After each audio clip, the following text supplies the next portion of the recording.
phone is not the problem. The problem is what you're doing to your dopamine system. Did you know that every tap, swipe, or notification is reshaping your brain's reward system and you're not even realizing it?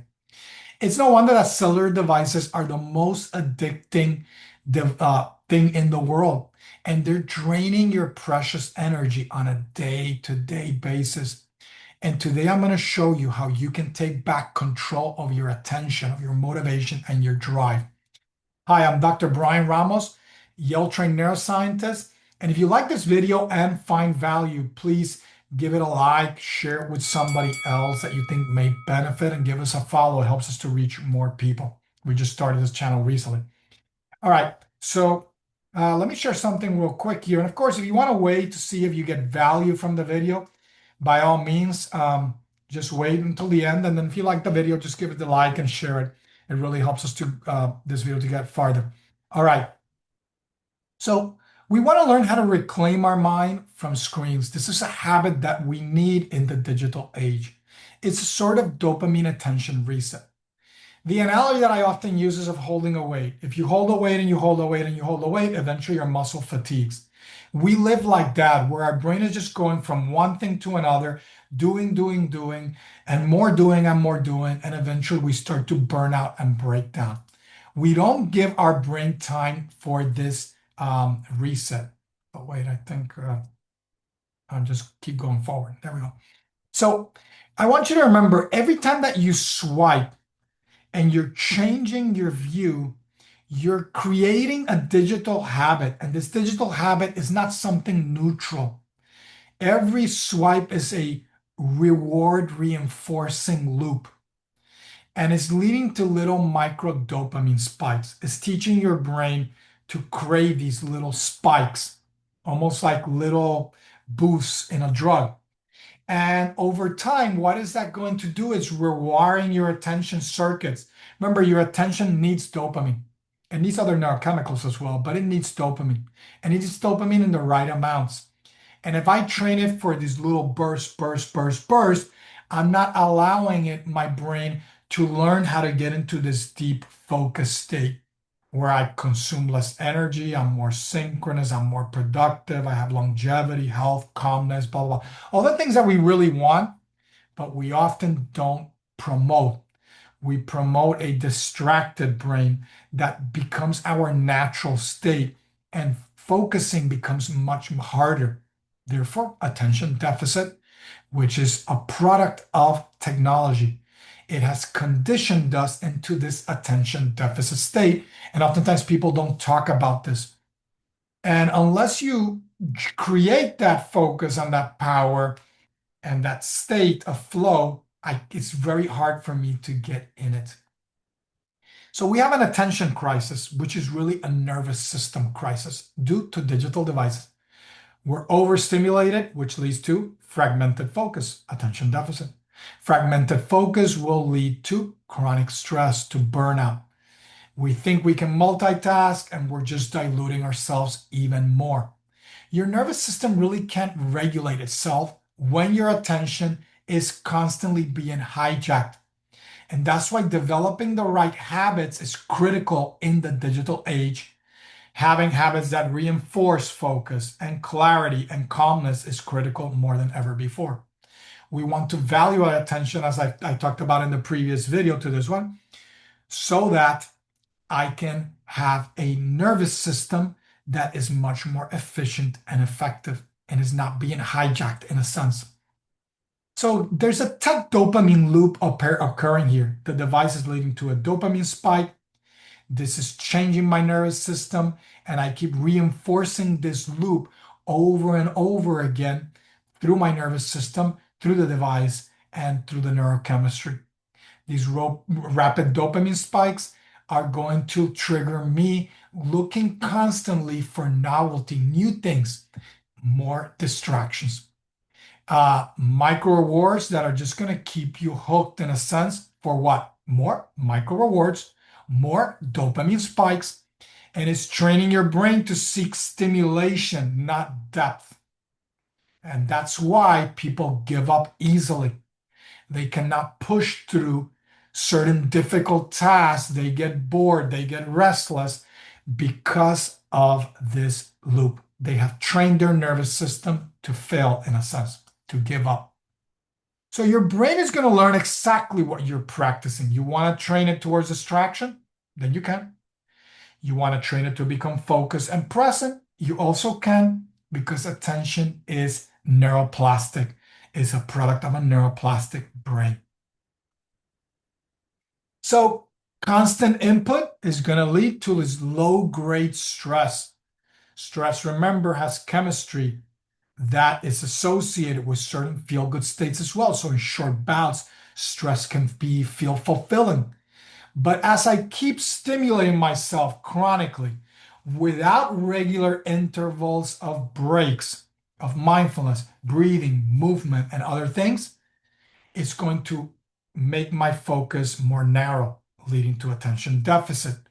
I'm told something and I say yes, and then I don't do it because I didn't hold the memory. I'm inattentive at that moment. It leads to a low level micro anxiety. My brain is trying to tell me feedback. That's what anxiety is. It's the neurochemistry telling you you're overdoing it. You compulsively check the phone for those spikes. That's another signal. You're grabbing the phone, you're touching, you're putting your hand in your pocket. Where's my phone? Checking any notification. This is going to block creativity. As I mentioned, also memory. This is why people then have deficits at work. They make mistakes, careless mistakes at home or what have you, because they have a brain that is already kind of not operating at the like an ideal state. It also leads to emotional dysregulation. That emotional dysregulation I talked about in a recent video, how it then impacts you in other ways. Regulating that emotional state allows you to regulate the chemistry. Emotions are the chemistry, the hormones, the neurochemicals. Your brain needs space to recover. So you need to give it downtime. I would recommend digital detox once a week. You take a day where you don't interact with your phone. Do something analog, play a board game, read a book, get outside, get in contact with other people.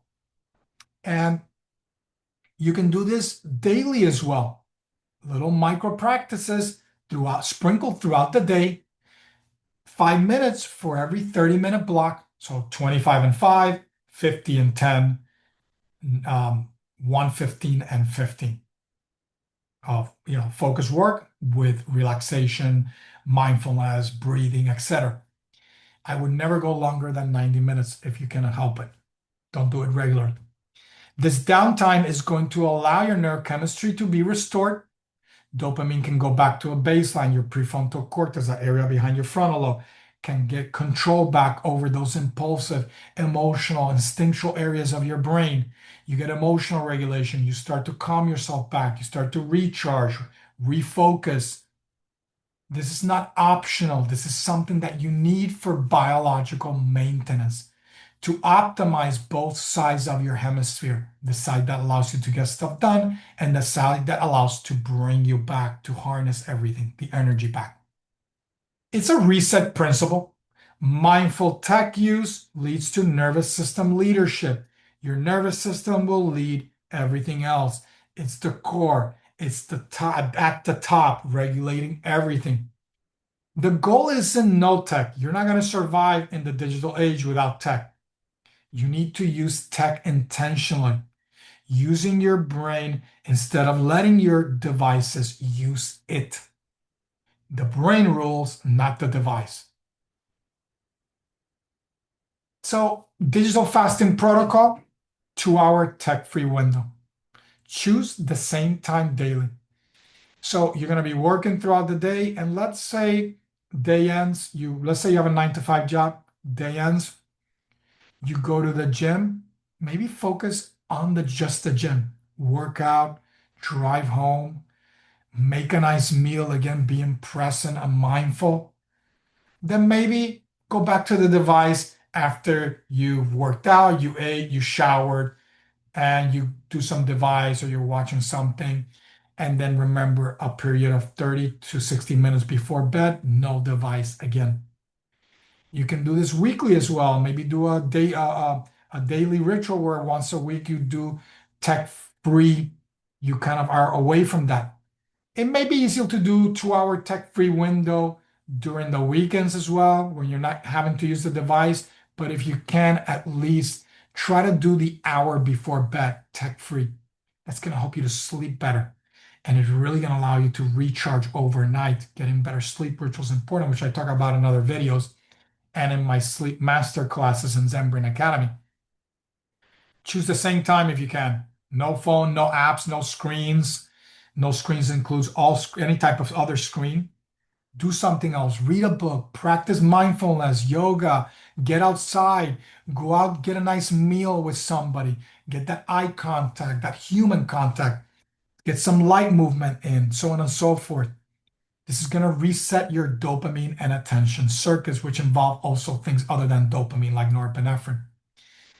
Um, and you want to create more space so that your mind can regain that state that it had before all the digital noise. Your attention is going to deepen, your anxiety is going to decrease, or your stress, your creativity is going to reactivate, and you reclaim that inner landscape, that sense of calmness, digital sovereignty. You let it go for a period. You're going to survive. Everything's going to be fine. The world doesn't end. If you want to rebuild your attention and rewire your mind, check out zenbrain.academy. We go deeper into this digital balance blueprint, how to rewire your attention and your dopamine system, nervous system mastery for the digital age. Remember, you don't need more discipline. What you need is a system that restores your brain. Integrate those systems into your life, and the discipline, the power, the longevity are going to come.